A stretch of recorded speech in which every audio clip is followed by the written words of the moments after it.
Topic 9, Lesson 4. Closed corporations. Please remember you cannot register a new one from 11 May 2011. What is a closed corporation? Since the New Companies Act was passed, no new closed corporations can be formed. Now, existing CCs can continue to trade as before or be sold as shelf CCs. It has members and not partners. It is suitable for a small to medium-sized business and can have up to 10 members.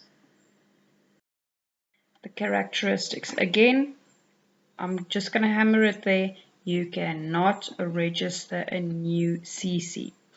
Membership varies from 1 to 10 members. The name of the business must end with CC. There's unlimited continuity, which means it doesn't close if someone steps out, gets sick, retires, or dies. Members have an interest, has interest and not shares, which means members' interests are expressed as a percentage of the total interest in the corporation. Okay, so one partner can have 20% interest, which means they get, let's say, 20% of the profits. Sources of capital are the same as a partnership.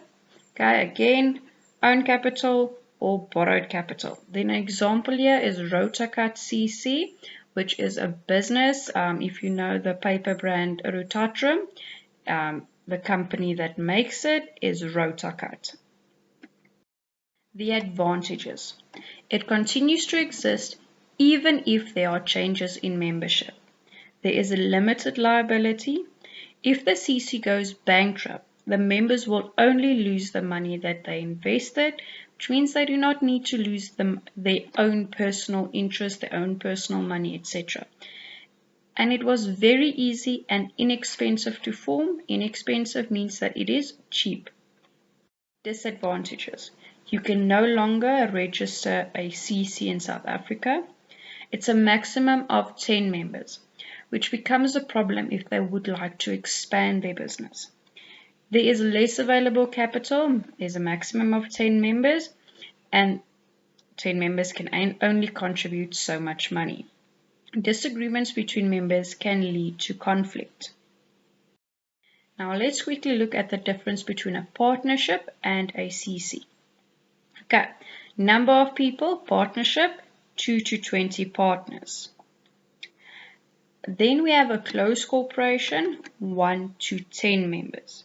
If we look at the legal formalities, it is an oral or written agreement between partners in a partnership. Closed corporation, no new CCs can be registered, but only existing shelf CCs can be bought. If we look at the name of the enterprise for a partnership, any names, there is no rule that says it needs to end with something. We look at a closed corporation, the name must end with CC. Legal entity for a partnership, none. It does not have its own legal entity. The legal entity is on the partner side. On the closed corporation, it has its own legal entity. It is separate from the members, so the business stands on its own. Look at income tax for a partnership, non-payable. Partners pay according to their personal income from the partnership. And then a closed corporation, tax payable on profit according to the scale for the CC.